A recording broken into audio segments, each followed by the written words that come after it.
موقع حزب ما همین است. بسیاری منتظر بودند که چون ما را از پارلمان بیرون انداختن، انتخابات چه خیلی گذشت شما میدونید، اعتراض حزب کمونیست و شخصا من شما میدونید که بی‌عدالتی که شد در وقت انتخابات پارلمان.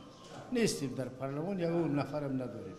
از این سبب بسیاری انتظار بودند که ما هم بایکوت میکنیم این انتخابات. ما نکردیم. چند سبب دارد. یکم که همین ماده 28م ما بر ضد همین ماده بودیم.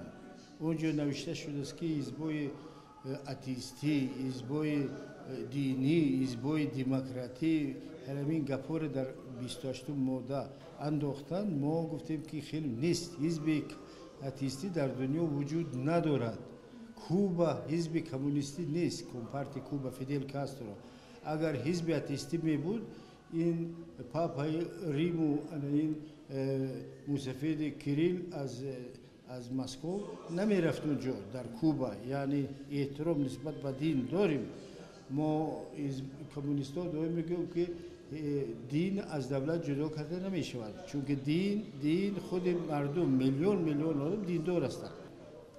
تاجیک در دنیا پر است. 30 میلیون، ممکن 40 میلیون زیاد باشه، لیکن تاجیکستان یک تا هست. یگانه وطن ما همین است. برای من ما اینا دستگیری کردیم.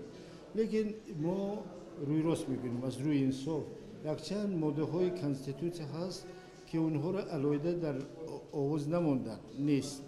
ما در پارلمان یک نفر کمونیست هم نداشتیم که همون ماده ها را گوید که همینا درست تحریر نیفتن. یک چند ماده هست، شما میدونید کدام ماده ها هست و همینا را ما نداشتیم نماینده خود در پارلمان که اونها را با آواز مانند که همین ما مخالف ما ماده ها هستیم. یک چند یک نیست.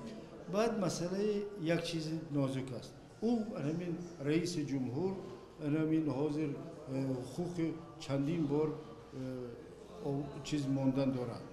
او در مملکت های سنگی کدام دولت است که پرزیدنتش بعد 3-4 سال بس کردن پرزیدنت را. ازبکستان پابرجا، قزاقستان پابرجا، بلاروس پابرجا، روسیه هم پابرجا.